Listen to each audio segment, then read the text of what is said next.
നമ്മുടെ ജീവിതത്തിൽ പുലർത്തുന്ന വിശ്വാസങ്ങൾക്ക് വലിയ പ്രാധാന്യമുണ്ട്. ആകർഷണ നിയമത്തിൻ്റെ പ്രവർത്തനം കാരണം അവയ്ക്ക് യാഥാർത്ഥ്യങ്ങൾ സൃഷ്ടിക്കാനുള്ള ശക്തിയുണ്ട്. ഒരു ആനക്കോട്ടയിലൂടെ നടക്കുകയായിരുന്നു ഒരാൾ. അവിടെ ആനകളെ കൂട്ടിലിടുകയോ ചങ്ങലയിൽ ബന്ധിച്ചിരിക്കുകയോ ചെയ്തിട്ടില്ലെന്ന് അദ്ദേഹം മനസ്സിലാക്കി. അവിടെ നിന്ന് അവ പുറത്തു പോകാതിരിക്കാൻ ഒരു ചെറിയ കയറുകൊണ്ട് ഒരു കാലിൽ ബന്ധിച്ചിരിക്കുക മാത്രമാണ് ചെയ്തിരിക്കുന്നത്. എന്തുകൊണ്ടാണ് ആനകൾ ചെറിയ കയർ പൊട്ടിക്കാൻ പോലും ശ്രമിക്കാത്തതെന്ന് അയാൾ അത്ഭുതപ്പെട്ടു.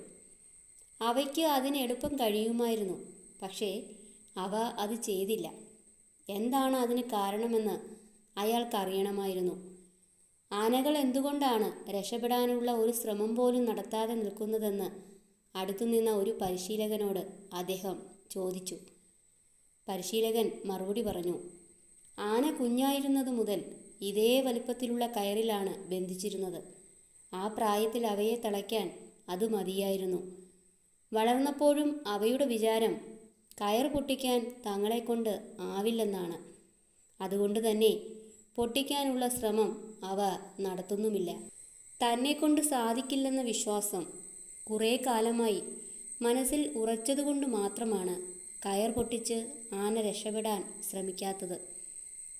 പരിമിതപ്പെടുത്തുന്ന വിശ്വാസങ്ങൾ മാറ്റിയില്ലെങ്കിൽ അവ സ്വയം നിറവേറ്റപ്പെടുന്ന പ്രവചനമായി ഭവിക്കും.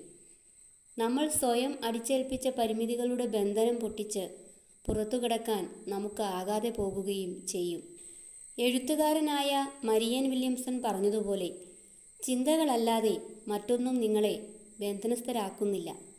ഭയമല്ലാതെ മറ്റൊന്നും നിങ്ങളെ പരിമിതപ്പെടുത്തുന്നില്ല.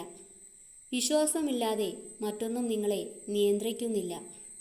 ആനയുടെയും കയറിൻ്റെയും കഥയിൽ നിന്ന് വ്യക്തമാകുന്നതുപോലെ വിശ്വാസവും യാഥാർത്ഥ്യവും വ്യത്യസ്തങ്ങളായ രണ്ട് കാര്യങ്ങളാണെന്ന് മനസ്സിലാക്കേണ്ടത് പ്രധാനമാണ്.